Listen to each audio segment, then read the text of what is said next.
आज ऐसी सुंदर बामन भगवान की झांकी देवताओं ने मिलकर के बामन भगवान का स्वागत किया है। बामन भगवान के दर्शन कर समस्त देवता आज प्रसन्न हो गए, उनके चरणों में वंदन किया है। माता अदिति ने भगवान को कोपीन पहनाई है और महाराज बृहस्पति ने बामन भगवान को जनेऊ धारण करवाया। दिशाओं के स्वामी ने उनको छत्र समर्पित किया। ब्रह्मा जी ने बामन भगवान को कमंडलू समर्पित किया। सप्त ऋषियों ने आकर के बामन भगवान को कुशा समर्पित किया। खड़ाऊं चरणों में दी भगवती उमा देवी ने बामन भगवान को भिक्षा पात्र दिया है। और विचार करिए, जब जो ब्राह्मण बालक होते हैं ना, उनका एक समय आता है 16 संस्कारों में यज्ञोपवीत संस्कार होता है। और जिस समय यज्ञोपवीत संस्कार करवाया जाता है उस समय उस बटुक को, ब्राह्मण को बटुक बना करके भिक्षाटन करवाया जाता है उससे। सो महाराज बामन भगवान का जब जनेऊ हुआ और बामन भगवान हाथ में भिक्षा पात्र लेकर के भिक्षा ले रहे थे, जो कुछ भी उनको भिक्षा पात्र में मिला वो सब कुछ ला करके अपने गुरुजी को देने लगे। गुरुजी ने कहा कि हे प्रभु बामन, मुझे तुमसे इतनी छोटी भिक्षा नहीं चाहिए, मुझे भिक्षा में तुमसे इतनी छोटी भिक्षा नहीं चाहिए। बामन भगवान ने कहा, गुरुदेव आदेश करिए, आपको क्या चाहिए? गुरुजी ने कहा कि मुझे भिक्षा में पूरा त्रिलोक के ही चाहिए तुमसे।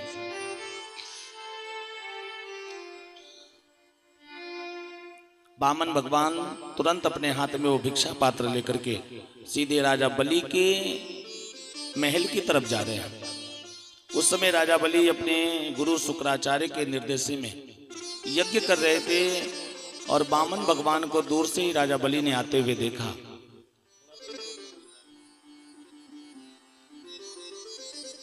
जैसे ही बामन भगवान को आते हुए देखा, राजा बलि ने देखते ही बिल्कुल मंत्रमुग्ध हो गया, क्योंकि राजा बलि ने अपने पूरे जीवन में ऐसा ब्राह्मण, ऐसा बटुक आज तक नहीं देखा था।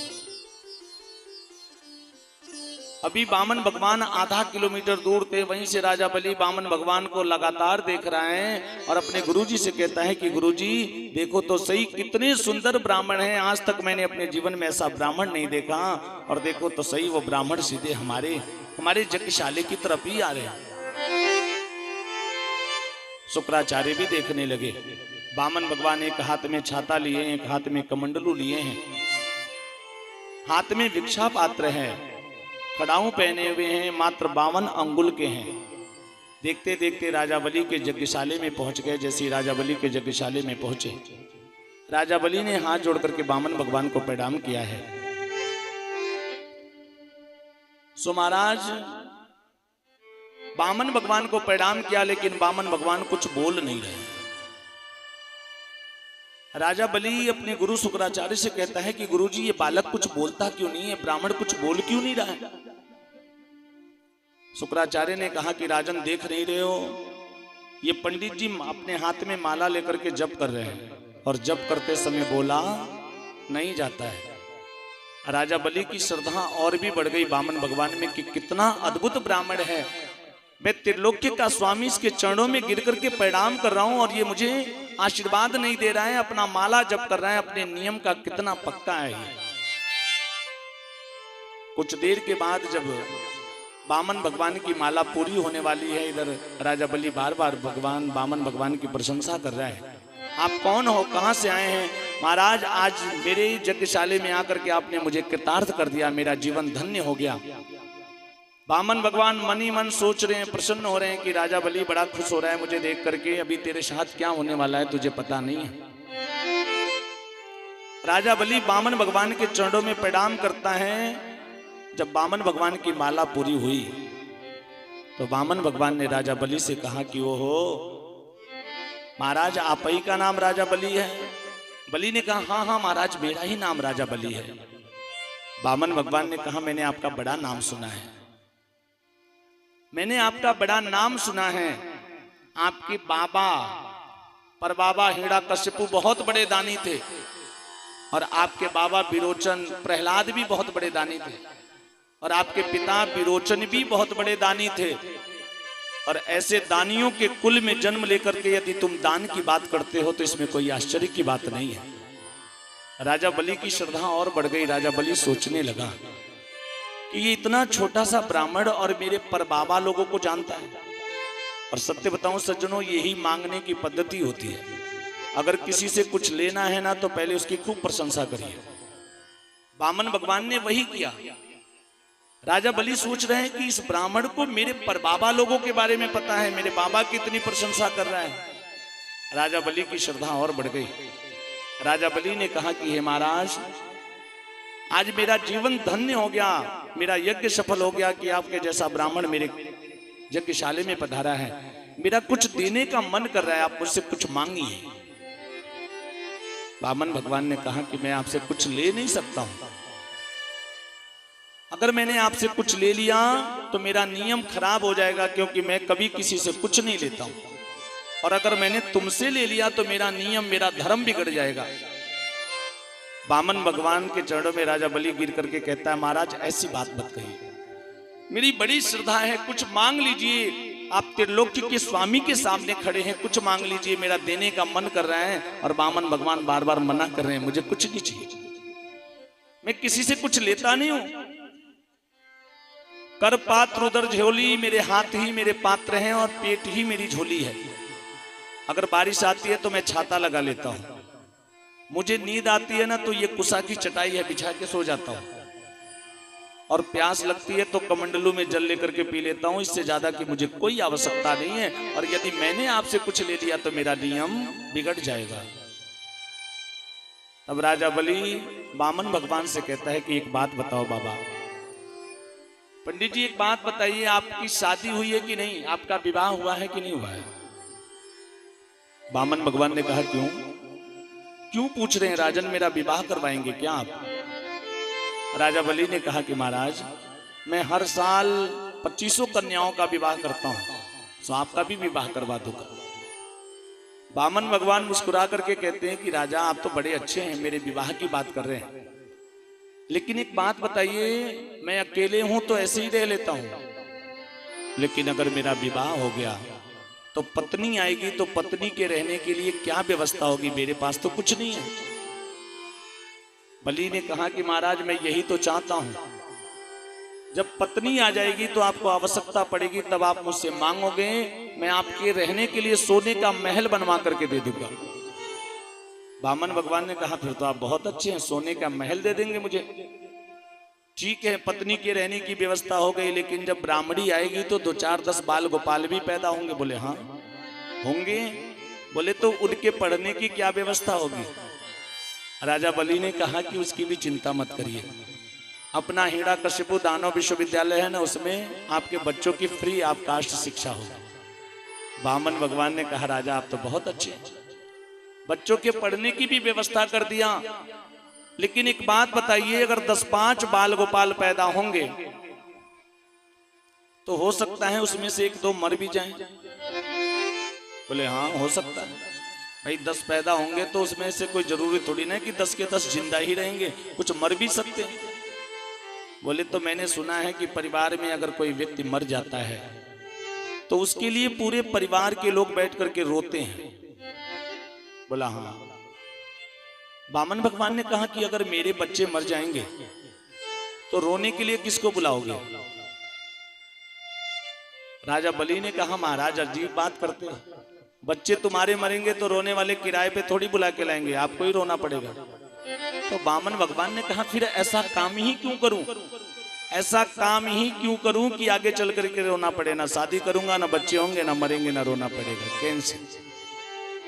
राजा बलि हाथ जोड़ करके चरणों में गिर गया, महाराज ऐसी बात मत कहिए, बड़ी मुश्किल से मैंने आपको तैयार किया था, और आप शादी नहीं करोगे तो फिर आपको आवश्यकता नहीं होगी, फिर आप कुछ मांगोगे नहीं, मेरा देने का मन कर रहा है। आप मेरे यज्ञशाला में आए हैं और मेरे वहां से आकर के अगर कोई ब्राह्मण खाली हाथ लौट गया तो राजा बलि का अपमान होगा। महाराज मेरा बड़ी इच्छा है, बड़ी श्रद्धा है, कुछ मांग लीजिए, कुछ ले लीजिए। वामन भगवान कहते हैं कि राजा बलि, यदि तुम वास्तव में मुझे देना चाहते हो तो पहले संकल्प करो, अपने हाथ में जल लेकर के संकल्प करो, क्योंकि मैं बिना संकल्प के नहीं ले सकता। शुक्राचार्य ने मना किया राजा बलि के कि बेटा मुझे तो लगता है ये वामन कोई साक्षात नारायण तो नहीं है, ये छलिया तो नहीं है, तुझे छलने के लिए आया। ये छोटा सा बालक बार बार संकल्प वाली बात पे इतनी जोर क्यों दे रहा है? संकल्प का मतलब समझते हैं आप लोग? संकल्प कर देने का मतलब है रजिस्ट्री पक्की, पावर ऑफ अटर्नी तैयार हो जाती है। अगर कोई व्यक्ति किसी वस्तु के लिए संकल्प कर दे और संकल्प करने के बाद यदि उसको पूरा ना किया जाए तो वो व्यक्ति नरक का गामी होता है। आप लोग तीर्थों में जाते हैं, बनारस चले जाइए, इलाहाबाद चले जाइए या उज्जैन चले जाइए, तमाम तीर्थ हैं, वहाँ पंडा लोग होते हैं कि नहीं? वो लोग आपसे मिलेंगे तो आपसे कहेंगे जजमान ये वाला दान कर दीजिए, ये पूजा करवा दीजिए, वो संकल्प करवा दीजिए। आप कितना भी कहोगे देखो जी हमारे पास तो कुछ नहीं है, थोड़ा पैसा लेके आए थे सब खत्म हो गया, जेब खाली हो गया, कुछ नहीं है हमारे पास। तब वो लोग कहते हैं कि महाराज हम पैसा थोड़ी मांग रहे हैं, आप संकल्प करवा दीजिए, नाम लिखवा दीजिए, हम कभी आएंगे घूमते उमते तो दे दीजिएगा। वो जानते हैं कि संकल्प कर देने के बाद यदि व्यक्ति उसको नहीं देता है तो वो नरक का गामी होता है। वामन भगवान ने कहा कि राजन यदि देना है तो पहले हाथ में जल लीजिए और जल लेकर के संकल्प करिए। राजा बलि हाथ में जल लेना चाहता है। जिस कमंडलू में जल रखा था और राजा बलि उस कमंडलू से अपने हाथ में जल लेना चाहता था, उसके गुरु शुक्राचार्य उस कमंडलू की टोटी में जाकर के बैठ गए। गुरु का ये अधिकार होता है, अगर वास्तव में वो गुरु है तो अंतिम क्षण तक अपने शिष्य की रक्षा करता है। शुक्राचार्य समझ गए थे कि ये वामन साक्षात विष्णु है। जैसी राजा बलि हाथ में जल लेना चाहता है ना, तो टोटी के अंदर वो बैठे हैं तो पानी निकलता ही नहीं। वामन भगवान सब समझ गए। वामन भगवान ने राजा बलि की यज्ञशाला से एक छोटी सी कुसा निकाली और कुसा लेकर के उस टोटी में खोद दिया। महाराज लगता है इसमें कुछ फंस गया है, पानी नहीं निकल रहा है। और जैसी खोदाना तो शुक्राचार्य आंख लगा के बैठे थे, देख रहे थे बाहर दोनों में क्या हो रहा है। सो उनकी आंख फूट गई और उसी दिन से शुक्राचार्य जी काने हो गए। आज भी जब किसी शादी होती है, जब विदाई का समय आता है, किसी बहू बेटी की विदाई होती है, तो उस समय पंडित जी शुक्र का विचार करते हैं कि शुक्र सामने तो नहीं पड़ रहा है। उसके बाद राजा बलि ने अपने हाथ में जल लिया है। जल लेने के बाद वामन भगवान ने कहा कि राजन बोलो, ब्राह्मण रूपाय वामनाय इमाम त्रिपादानि पृथ्वी दातुम अहम संप्रदे। राजा बलि ने हाथ में जल लिया और जल लेकर के संकल्प पढ़ दिया कि हे वामन, इस ब्राह्मण स्वरूप ब्राह्मण को मैं 3 पग भूमि देने का संकल्प करता हूं। संकल्प हो गया। राजा बलि कहता है कि वाकई में आप वामन के वामन ही हो। जितनी छोटे तुम हो ना, उतनी छोटी तुम्हारी बुद्धि है। तुम्हें मांगना भी नहीं आता, त्रैलोक्य के स्वामी के सामने खड़े होकर के 3 पग भूमि मांग रहे, और वो भी अपने पैर से। इतने छोटे छोटे पैर हैं तुम्हारे, 3 पग भूमि लेके क्या करोगे? अरे कोई राज्य मांग लिया होता, कोई महल मांग लिया होता। वामन भगवान ने कहा राजन देना हो तो दीजिए, नहीं तो मैं चला। आज शुक्राचार्य फिर मना कर रहे हैं कि रुक जाओ बलि। लेकिन बलि आज शुक्राचार्य से कहता है कि अगर ये साक्षात नारायण भी होंगे ना, तब भी मैं इनको अवश्य दूंगा, क्योंकि ये मेरे दरवाजे पे याचक बन करके आए हैं और याचक को खाली नहीं भेजना चाहिए। तेरे द्वार खड़ा भगवान, भगत भर दे रे झोली। ओ तेरे द्वार खड़ा भगवान, भगत भर दे रे झोली। तेरे द्वार खड़ा भगवान, भगत भर दे झोली। भगत भर दे रे झोली, भगत भर दे रे झोली। सभी लोग मीठी मीठी ताली बजा के, क्या बात है।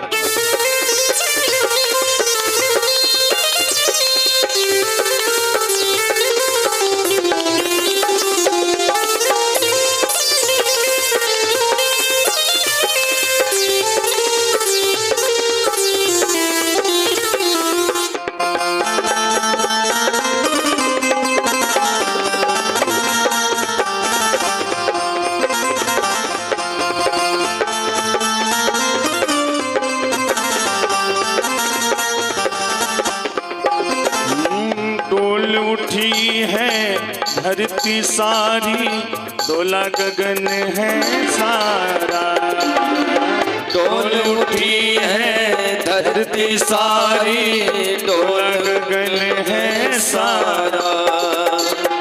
भीख मांगने आया तेरे दर, भीख मांगने आया तेरे दर, जग का पालन हारा रे, भगत भर दे रे झोली, भगत भर दे रे झोली।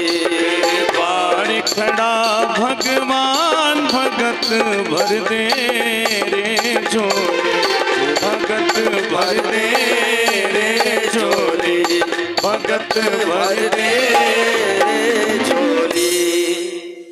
आज राजा बलि भगवान को वचन दे चुका है, संकल्प कर चुका है। राजा बलि ने बामन भगवान से कहा कि हे बामन, आपको जहां इच्छा हो, ये पूरा त्रिलोक्य मेरा है, आपको जहां इच्छा हो आप 3 पग भूमि अपने पग से ले सकते हो। जैसे राजा बलि ने कहा ना, बामन भगवान ने विराट रूप बनाया है। बोल विराट भगवान की जय। इतने विराट बन गए कि राजा बलि जब ऊपर सर उठा करके देख रहा है ना, तो बामन भगवान के मुंह उसको दिखाई नहीं दे रहे हैं। देखते देखते भगवान का स्वरूप बहुत बड़ा हुआ। आज बलि महाराज ये साक्षात विष्णु हैं, देवताओं के कार्य की सिद्धि के लिए आए हैं। बामन भगवान का पग इतना बड़ा हुआ, इतना बड़ा हुआ कि तीनों लोकों को फांद करके देवलोक से भी ऊपर ब्रह्म लोक में जा पहुंचा। ब्रह्मा जी ने बामन भगवान के पैर के दाहिने पैर के अंगूठे को धुल करके अपनी कमंडलू में रखा है, और बामन भगवान के चरणों का जो चरणोदक है ना, वही श्रीमती गंगा महारानी है। बोल श्रीमती गंगा महारानी की जय। 2 पग में ही बामन भगवान ने राजा बलि का सब कुछ ले लिया, और 2 पग में राजा बलि का सर्वस्व। तीनों लोकों को नापने के बाद बामन भगवान सूक्ष्म रूप बना करके राजा बलि के सामने आकर के खड़े हो गए, और राजा बलि से कहते हैं कि राजा बलि, तुम्हें बड़ा अभिमान था ना कि तुम त्रिलोक्य के स्वामी हो। तुमने मुझे 3 पग भूमि देने का संकल्प किया है, उसमें से मात्र 2 पग ही दे पाए हो, और अभी 1 पग भूमि देना बाकी है। और कोई व्यक्ति संकल्प करने के बाद यदि संकल्प को पूर्ण ना करे तो वो नरक का गामी होता है। इसलिए हे राजा बलि, आप नरक जाने के लिए तैयार हो जाइए। भगवान बामन ने गरुड़ भगवान को आदेश किया, गरुड़ को आदेश किया कि राजा बलि को रस्सियों से बांध दो। राजा बलि ने 3 पग भूमि देने का संकल्प किया था, जिसमें से मात्र 2 पग ही भूमि दे पाया है। राजा बलि आज बामन भगवान के सामने बंदी बनकर के खड़ा है। सज्जनों, राजा बलि बामन भगवान से कहते हैं कि हे बामन, हे प्रभु नारायण, मैं आपसे एक प्रश्न करना चाहता हूं। भगवान ने कहा कि पूछो राजा। बलि ने कहा, ये बात बताइए, संसार में संपत्ति बड़ी होती है कि संपत्ति का मालिक बड़ा होता है? बामन भगवान ने कहा कि संपत्ति का मालिक बड़ा होता है। संपत्ति आज है, कल नहीं रहेगी, लेकिन यदि संपत्ति का मालिक है तो वो पुनः संपत्ति अर्जित कर सकता है, इसलिए संपत्ति का मालिक बड़ा होता है। राजा बलि ने कहा कि हे प्रभु, आपने 2 पग में मेरी संपत्ति, मेरी ऐश्वर्य को, मेरी संपत्ति को, मेरी प्रॉपर्टी को नापा है। इस पूरी संपत्ति का मालिक राजा बलि आपके सामने खड़ा है, और इतना कहकर के राजा बलि बामन भगवान के चरणों में झुक जाता है और कहता है कि प्रभु, अपना 3रा पग मेरे मस्तिष्क पे रख दीजिए। और जैसे ही राजा बलि ने ये बात कहा ना, तो बामन भगवान के नेत्र सजल हो गए। बामन भगवान कहते हैं कि राजा बलि, मैं आया तो था तुझे छलने के लिए, लेकिन यहाँ आकर के मैं छला गया। बामन भगवान ने अपना 3रा पग राजा बलि के मस्तिष्क पे रखा है, और रखने के बाद राजा बलि से कहते हैं कि हे राजा बलि, इस संसार में सुतल लोक का राज देवताओं को भी दुर्लभ है, वो राज्य मैं तुम्हें अपनी तरफ से अनायास में प्रदान करता हूं। इसके अलावा अगर तुम्हें कुछ और मांगने की इच्छा हो तो मुझसे मांग लो। राजा बलि ने हाथ जोड़ करके कहा कि हे बामन भगवान, यदि मुझे देना चाहते हो तो मुझे यही वरदान दे दो कि मैं अपने सुतल लोक के राज्य से, अपने महल से जब भी बाहर निकलूं और जिस भी दरवाजे से निकलूं, मुझे दरवाजे पे आपके दर्शन होने चाहिए। भगवान ने कहा, राजा बलि इसका मतलब तो ये है कि मैं आपका द्वारपाल बनकर के, द्वारबान बनकर के खड़ा हो जाऊं। और भगवान ने राजा बलि को यह वरदान दिया, आशीर्वाद दिया है।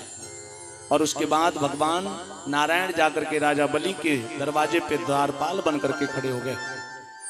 इधर कई महीने बीत गए, माता लक्ष्मी भगवान विष्णु को ढूंढ रही हैं, भगवान विष्णु कहीं भी दिखाई नहीं दे रहे हैं। नारद जी ने आकर के कहा कि आपके पति राजा बलि के वहां द्वारपाल बनकर के खड़े हैं। धीरे धीरे सज्जनों, सावन की पूर्णिमा का पर्व आया। कौन सा पर्व आया? सावन की पूर्णिमा के दिन हम लोग कौन सा पर्व मनाते हैं माता जी लोग, आप लोग बताइए, क्या बात है? सावन की पूर्णिमा के दिन एक पर्व होता है जिसको हम लोग कहते हैं रक्षाबंधन। उस दिन हर बहन अपने भाई की कलाई पे राखी बांधती है, रक्षा बांधती है, और उसका भाई उसकी रक्षा का वचन देता है। हर भाई अपनी बहन को कुछ न कुछ उपहार देता है। वो भाई अपनी बहन को आजीवन उसकी रक्षा का वचन देता है। बहन के ऊपर जब भी जीवन में कोई संकट आता है, कोई भी आपत्ति आती है, उस समय उसको सबसे ज्यादा विश्वास अपने भाई के ऊपर रहता है। उसको लगता है कि संसार में कोई मेरा साथ दे या ना दे, लेकिन अगर मेरे भाई को पता लगेगा तो मेरा भाई एक लोटा जल और एक वस्त्र लेकर के सदैव मेरे लिए खड़ा रहेगा। आज जब सावन की पूर्णिमा का पर्व आया, माता लक्ष्मी जाती हैं सुतल लोक में, जाकर के राजा बलि के हाथों में रक्षा बांधी हैं। उस समय राजा बलि लक्ष्मी जी से कहता है कि बहन, तुमने आज मेरी कलाई पे रक्षा बांधा है, राखी बांधी है, और आज के दिन हर भाई अपनी बहन को कुछ न कुछ उपहार देता है। सो तुम बताओ तुम्हें क्या चाहिए? लक्ष्मी जी ने कहा कि भैया, आपका ये जो द्वारपाल है ना, बहुत सुंदर है, इसको ही दे दीजिए। बलि ने कहा कि ये कोई साधारण द्वारपाल नहीं है, बहन तुम कौन हो, अपना परिचय दो। लक्ष्मी जी ने अपना परिचय दिया है और उसके बाद भगवान को वहां से छुड़ा करके लाई है। आज भी एक रूप में नारायण राजा बलि के वहां आज भी द्वारपाल बनकर के खड़े हैं सज्जनों। बोल वृंदावन बिहारी लाल की। राखी हर साल आवेलू सवन में मेरा राखी हर साल आवेलू सवन में मेरा राखी हर साल आवेलू सवन में बहिनी बसलू तू हमारी परन में बहिनी बसलू तू हमारी परन में राखी हर साल आवेलू सवन में राखी हर साल आवेलू सवन में। श्री राधे, सभी लोग बीड़ी बीड़ी ताली बजा के।